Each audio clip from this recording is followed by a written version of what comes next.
Welcome to the Just the Right Snowboard channel. I'm Lars Horstman and today I'm going to try to shine some light on the category of snowboards that quite likely most people out there are riding and that also leaves the biggest room for confusion and interpretation, and that is the directional twin.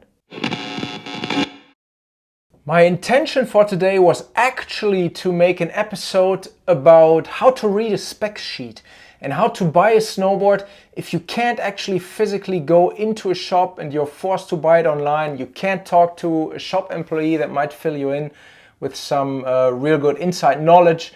So how would you do that off a spec sheet? You will have to wait for this episode. It's going to be the next one. Because I figured as I went through the thought process that there's so many boards out there that can fall into the category of directional twin that it makes way more sense for me here to dive into that one first. It'll help you to understand the next. And what better little gadget could be back on the table here than Cardi B, the good old trusted cardboard twin, to help me explain all these little intricacies. Let's go. To fully understand what makes a directional twin, we kind of have to understand what makes a true twin first. And to sum that up, you could very easily say symmetry in every design aspect. Now, I want to dive into this a little bit deeper to then explain directional twins. A true twin, like Cardi B here. This is, by the way, a K2 children's board that I put on a piece of cardboard and traced it out. And this is a true twin shape. True twin shape means I have a board that when I cut that in half right down the center here, I have two exact same halves. What's important about that to understand is nose and tail length are also supposed to be the exact same length. And what I mean with that is basically nose and tail length are defined by the portion of board past the contact point. Contact point is the widest spot of the board. I traced that out here. I marked this out with a line. That's my widest spot. Everything past this point is basically tip length. And that needs to be the same on both sides in order for this to be a true twin. Then next thing is rider placement. The rider needs to be centered over the physical length of the snowboard, but also over the effective edge and over the side cut. That's a whole different story. Effective edge is the portion of the edge between the widest points, because that is the edge that effectively touches the snow in a turn. So the rider here, here's my inserts, here's my reference stance, I'd say, is placed perfectly centered over the physical length of the board, but also over the effective edge.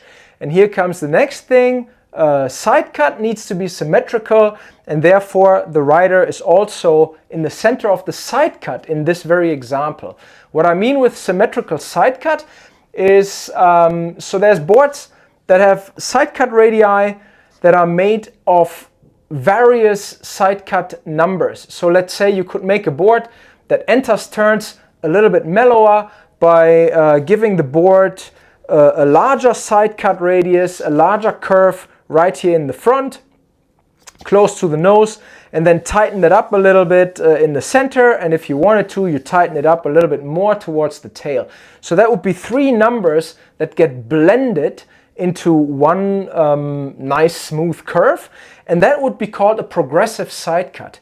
On a true twin, you can't really have that because it's not symmetrical.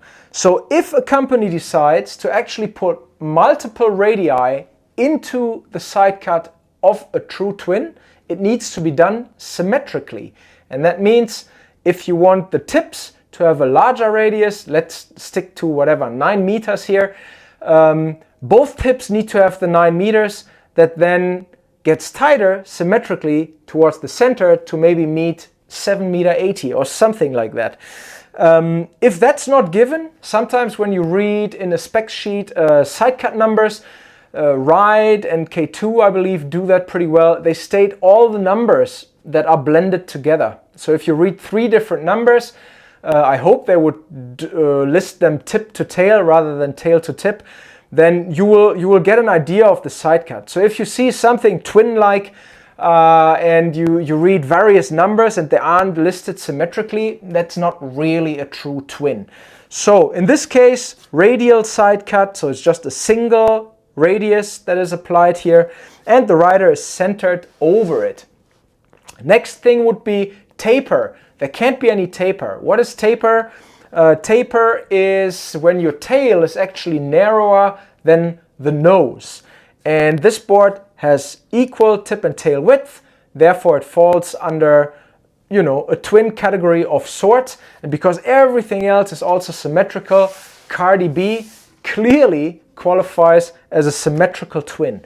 Now, the last aspect of true twin is the flex pattern. People don't necessarily think of that. Manufacturers can, if they want to, make an asymmetrical or a directional flex pattern where they give you, mostly they do softer nose, stiffer tail. There are very few examples out there. Rossignol, Xavier Delarue, XV claims to have the opposite. Doesn't make sense to me, but Xavier is a shredder. He would know why he did that. Anyways, mostly if it's a directional flex, it's softer nose, stiffer tail. On a true twin, can't have that. It's not a true twin if the flex is actually different in the tips.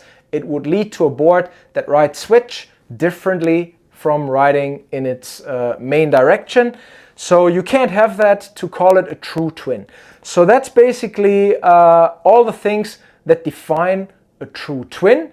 And as soon as you alter any of them, you will tap into the category of directional twin. And of course, since I just explained so many little design aspects, there's many ways to create a directional twin. That's what I'm going to talk you through right now. My apologies for the quick but necessary interruption.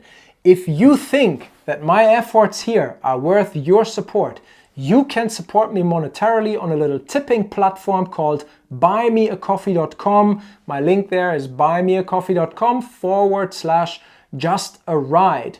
I am not a fan of subscription-based anything, therefore I don't have a Patreon in place. This little tipping platform enables you to tip me in form of a symbolic coffee spontaneously and of course voluntarily whenever you found a video that really rang true with you and really helped you to whatever it is, dial in your gear, improve your riding, improve your boot fit, or find the right snowboard for that matter. The people who have helped me here on buymeacoffee.com last year, they know who they are. I'm very grateful for all the support. Has helped me out tremendously over the season, and I hope we can repeat this. All right, make sure that you otherwise subscribe to this platform, like what you're seeing, share it with your friends. We keep diving into directional twins. Thanks for listening.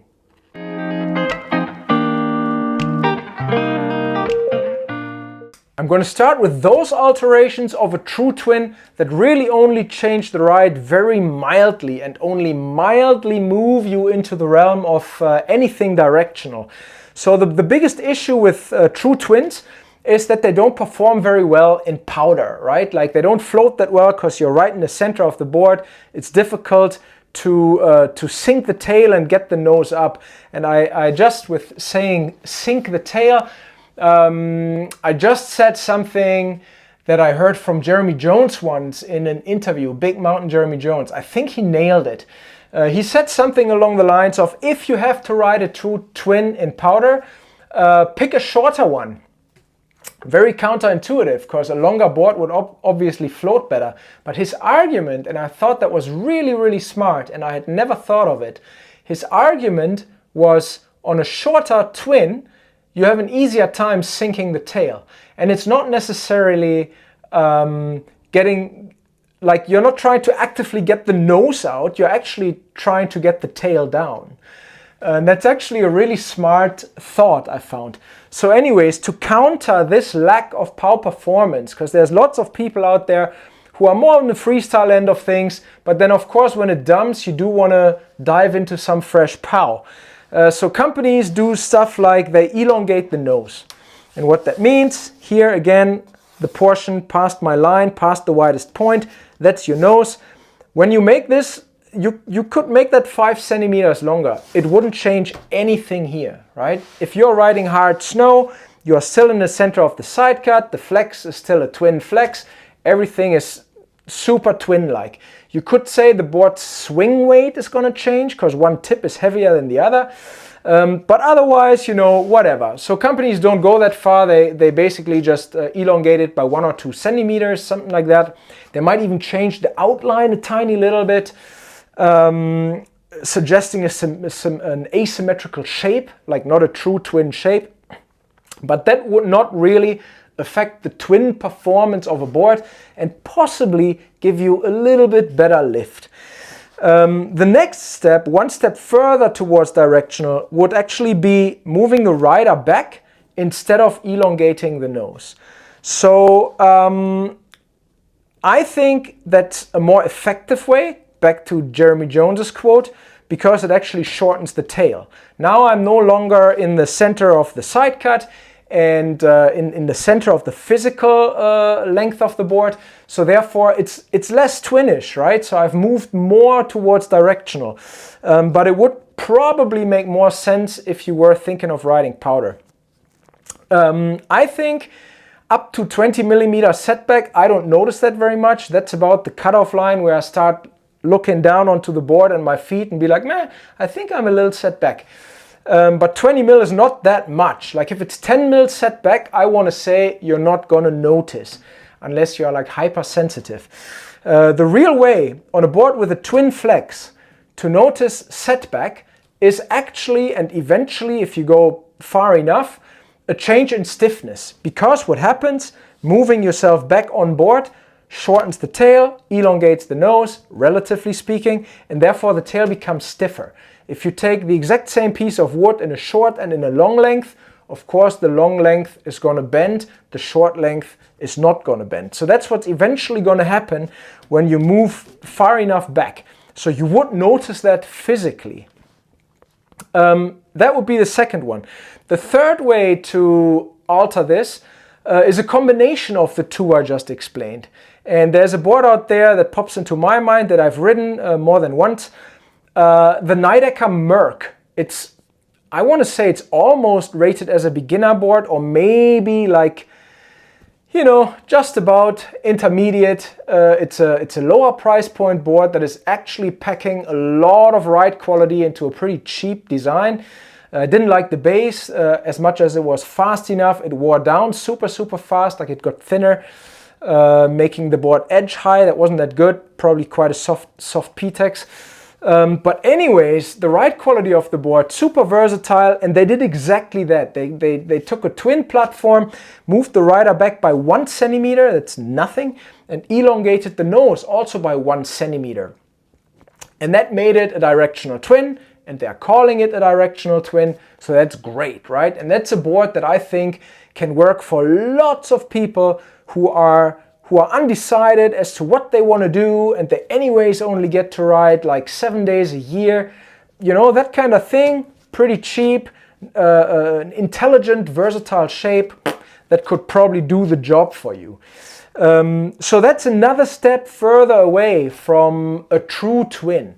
Now, the next thing that you could change, and that's where I start being like, yeah, is it any close to a twin anymore? Should we just call it a directional board now? That is when you start messing with the flex.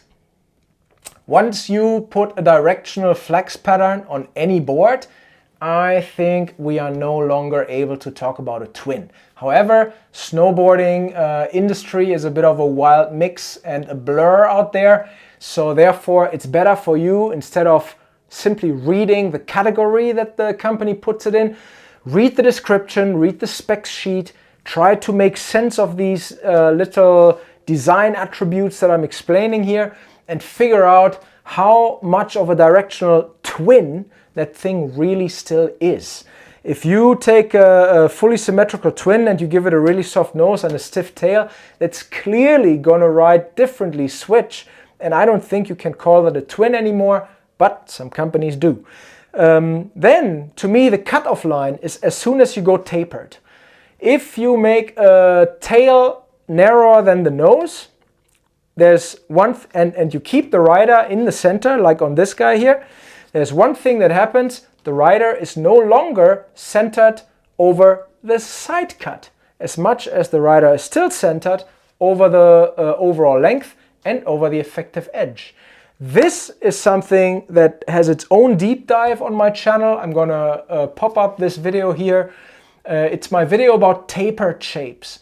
And I highly recommend watching that if you want to understand this part. It's super, super interesting. If you go tapered, you are automatically changing the rider's position, although you're not moving the inserts.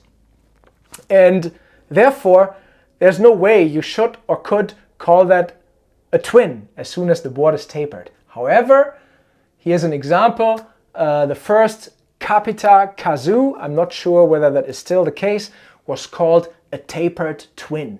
And it just blew my mind when I read that. This is quite a few years ago. I just laughed because that is the most nonsensical thing that I've ever read. I get what they're trying to do there. Kazu is a ripper, backcountry legend, throwing massive freestyle tricks in the backcountry. Of course, that makes sense for someone like him to be like, well, I want to be in the middle of the board, you know, and I need more float and I want the tail to sink easier. I can probably handle a tapered tail riding switch. But you know, like for most of the time, that's the nicer board shape. That's all totally legit, but don't call it a tapered twin.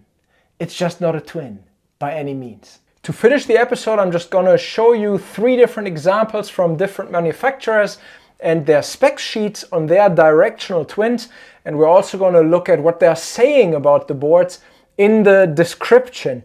You will have to get used to Lars rocking old head style here. I'm officially old head because I'm wearing my reading glasses on a piece of rope because I can hardly make it through life without them anymore. The pleasures of getting old. So here we go, Nidecker Merc. I mentioned it before. That's a good example where they simply went and gave you 1 centimeter more nose and moved your stance back by 1 centimeter. And they're stating this in here, minus the nose length, but I know this from an older spec sheet. So Merc directional twin, that's what they're calling it. And when you're going down here, oh, by the way, in the description, they're saying it's a super versatile model and a constant team favorite from the park to the backcountry. So they are basically trying to make the point that this is highly versatile, park versus backcountry, ends of the spectrum. And when you go into, where is it? The size chart, there it is, size chart. They actually give us a lot of good information. Unfortunately, it's not complete. Let's stick to the first column here, the 159. That's the easiest for you to follow. Forget about all the rider weight and all this stuff. That's a different topic. Nose length would have been very good to know because they give us the tail length. And of course, comparing those two, this should be 300 mil because the nose is 290. I remember this from an older spec sheet of the board. So it's a 10 mil longer nose than tail. Effective edge, 114. And then you will find something here, contact edge length. This is very confusing for people. Effective edge versus contact length. I will dive into this in a different episode. I don't know why they call it contact edge length, because that is a little bit odd. I think what contact length is supposed to mean is the contact of base material. And on any kind of board with tip rocker, that will always be shorter than your effective edge, as it is here. Anyhow, you are seeing taper 0. That's the important one here. We don't have taper, so that can qualify as a twin of sorts. And then we have a 10 millimeter setback. And yeah, a 10 mil longer nose. So that's basically making it a directional twin. Unfortunately, they're not telling us whether it is a twin flex or directional flex. I'm pretty sure it's pretty twinish flex-wise. Next thing up here, one of the most iconic directional twins that has unfortunately gone more and more towards a twin over the years is the Burton Custom. The first ones had a full inch of setback and were therefore, in my opinion, clearly no longer twins. And then eventually they changed that. They moved the rider forward. It's only 12.5 millimeters, 1.25 centimeters setback, half an inch. And the whole shape got a little more twin-like. They shortened the nose. This is just an opinion from my own impression. I wish I had perfect stats on this. But here when you go into the description of the board features, there's one big giveaway for us. Classic directional shape. A twin flex balances the directional shape for an all-terrain ride that you can ride regular or switch. So they are basically picking up in detail on what I explained here. The board does have a directional shape, but they stick to a twin flex. And now you, from here on, you would want to figure out, well, how directional is the shape? And then when you go on size chart, with Burton you have to, oh yeah, it shows us all of it. You have this right corner down here, view less details, view more details. We always want more details. Again, let's stick to the first column here. What is it? The 150. So they already stated it's a twin flex, that's great. What we want to know is like taper. They don't give us taper as a single stat here, but they give us nose width and tail width. And you subtract one from the other and you have your taper. In this case, 0 to subtract 288.1 in nose and tail. So there's no taper and we have a twin flex. Awesome. Now the next thing we would want to know, okay, that's pretty twinish, but they're calling it a directional shape. Why is it a directional shape? Oh, look, 12.5 millimeters setback. That's your stance location minus 12.5 millimeters. It's a half an inch set back. So they also give you a very slightly longer nose than tail. So this is technically very much regarding the shape like that Nidecker Merc. A little more nose, little setback, a little bit more than the Merc, and no taper. And I think both have a twin flex. And then we can check here K2 manifest. There you go. It says in the description here, the catchphrase is free ride brain with a freestyle soul. So that gives a little bit away already. What's going on here? Sizing, there we go. This one is nice, this chart, because it dives into the side cut thing that I explained very early in this episode. When you go, let's stick to the 150 here, the first line, the first row. Side cut states 3 different numbers. So for us, the giveaway here that it's actually a twin side cut is that it's symmetrical, right? You have 860 in both tips and 650 in the center. So the side cut basically develops symmetrically from the center outwards to both tips. Stance location setback half an inch. So really same as the Burton Custom.